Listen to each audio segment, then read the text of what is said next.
Part of the reason I came was that I was informed I had won this really special award from the Future Syria Party in memory of Havrin Hadif and how she fought for peace and worked for peace, and how so much of the work I'm doing is to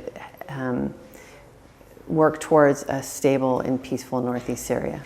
Yes, the women today, the people at this festival, were very committed to continuing this project of building peace and stability in Northeast Syria with this self-governance that has such remarkable religious freedom and gender equality conditions that you don't see anywhere else in the Middle East.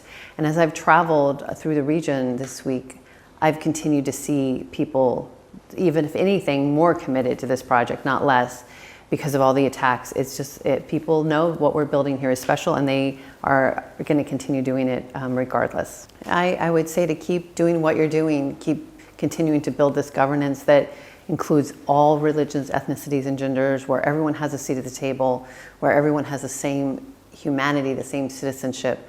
That's something we just don't see in this region. In most places, they have people that are more important than others or that are treated better than others, but here, everyone has that same equality, that same human dignity, and that's what this project is built on, and that's why you have this peaceful and stable future.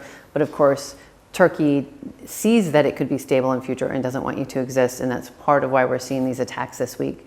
And me coming here is partly to urge people to continue to stand with you as you continue to build this government that really has remarkable human rights. Havrin Khalif has this remarkable legacy of working towards peace and stability. She renounced violence of all kinds and believed in empowering women, empowered all of society, and worked to bring men and women as equals together, along with Christians and Syrians and Armenians and Arabs and Kurds, and what she was doing was so remarkable. Her interviews and how she spoke about her work is so inspiring, and it is heartbreaking the way that she was horrifically killed in October of 2019. And while the militia that killed her was sanctioned by the U.S. government, the members themselves have not been prosecuted, and they should be in jail and they should face charges. I was very humbled and a little overwhelmed emotionally to receive an award in her name.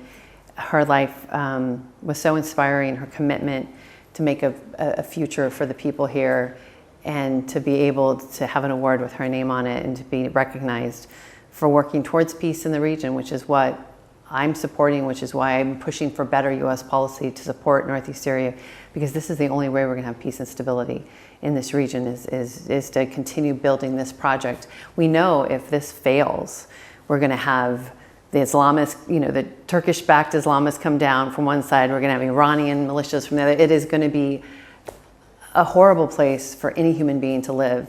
And what we're building here is a model for really places all over the world that are even non-sovereign or that are fragile. How do you empower people to build governance that fits their values so they can provide for each other and protect one another? And that's what you've done here.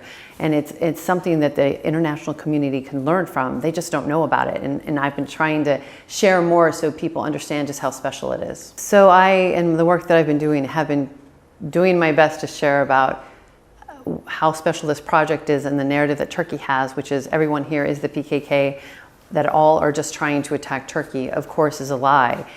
But he uses that as an excuse to attack and expand Turkey's borders. And so we've been sharing that with more people in the United States as well as internationally. And as people start seeing really what Turkey's doing around the world, and now we see them backing Hamas. They backed Azerbaijan in ethnic cleansing in Nagorno-Karabakh. We're seeing Turkey be a bad actor in lots of places. So now all of a sudden I think people are looking at it here saying, wait, perhaps what we're saying is true. And they are, because we know the places Turkey has taken from the autonomous administration.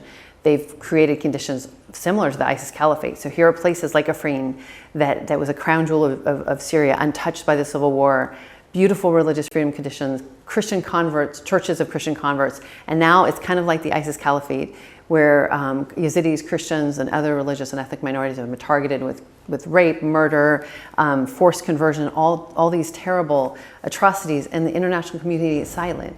I mentioned in my speech today that the United Nations did a report documenting some of these crimes, and still we're not hearing anything from the international community. So I think as we keep watching Turkey continue to be aggressor lots of places, it's going to make more sense to people what's happening here. Well, I wish for the people of Syria what the Future Syria Party is all about, which is a pluralistic and democratic and confederate Syria, where people have a say in their own governance, where all ethnicities, religions, and gender are welcome to be a part of the government and treated as equals. And so the top things that you guys are working towards are really close to my heart. So that's why I'm here supporting the Future Syria Party today.